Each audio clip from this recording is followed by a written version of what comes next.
You've probably been told that saying no will push people away, that if you set limits, people will think you're difficult, selfish, cold.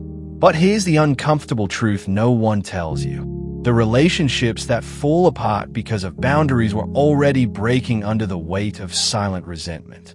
When you say yes but mean no, when you show up but feel drained, when you keep giving just to keep the peace, you're not protecting the relationship. You're slowly eroding it. Boundaries don't build walls. They build structure. And without structure, nothing meaningful lasts.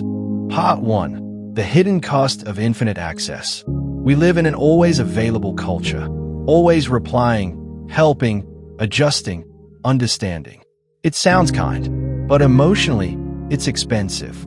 Every time you ignore your limits to keep someone comfortable, you create what I call resentment debt.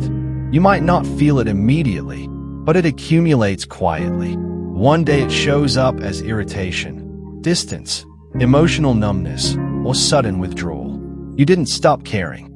You just ran out of emotional resources. As therapist and author Brené Brown explains, clear is kind, unclear is unkind. When you give unlimited access to your time, energy, and emotions, people aren't closer to you. They're interacting with a version of you that isn't real.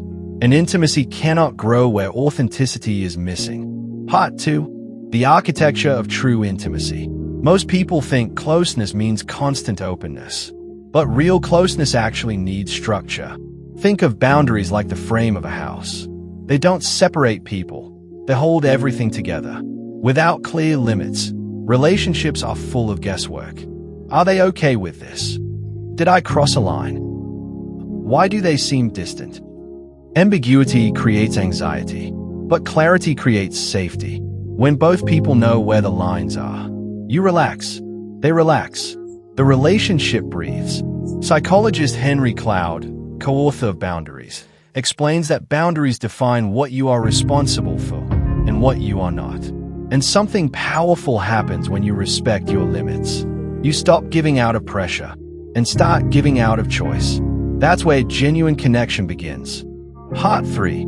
Dismantling the people-pleasing trap. People-pleasing often looks like kindness, but many times, it's fear wearing a polite mask. Fear of rejection. Fear of conflict. Fear of disappointing others. When you constantly adapt yourself to keep harmony, you're not being fully seen. You're being accepted for a performance. And performance is exhausting. True vulnerability is not saying yes to everything, it's allowing someone to see your limits. That's the shift. From temporary comfort to long-term trust. From silent frustration to honest connection. From passive aggression to transparent communication. Because resentment grows in silence, but respect grows in clarity. Part 4. Navigating the friction of initial pushback. Let's be honest, setting boundaries doesn't feel smooth at first. People who benefited from your lack of limits may feel confused or resistant. That doesn't mean you're doing something wrong. It means the relationship is adjusting. Here are friendly ways to set respectful boundaries. I really care about you, but I can't right now. I'd love to help, but I need a bit more time. I appreciate you asking, but I'm not comfortable with that.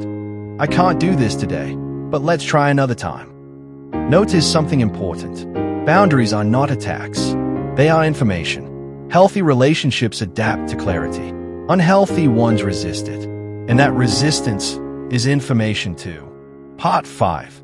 The sustainable future of your connections. When boundaries settle into a relationship, something beautiful happens. Closeness becomes earned, not forced. You show up because you want to, not because you feel obligated. You listen more deeply because you're not emotionally drained. You give more freely because you're not protecting yourself from burnout. Personal autonomy doesn't reduce love. It strengthens it. As Rita Lamet said, no is a complete sentence. And sometimes, it's also an act of care. Because the version of you that respects your limits is the version of you that can love consistently. Boundaries don't end kindness. They sustain it. If you've been afraid that setting boundaries will damage your relationships, maybe the real risk was never setting them at all. Healthy connection isn't built on constant availability. It's built on honest presence. So this week, try one small boundary, one honest limit, One respectful no. One moment of choosing authenticity over comfort. And notice what changes.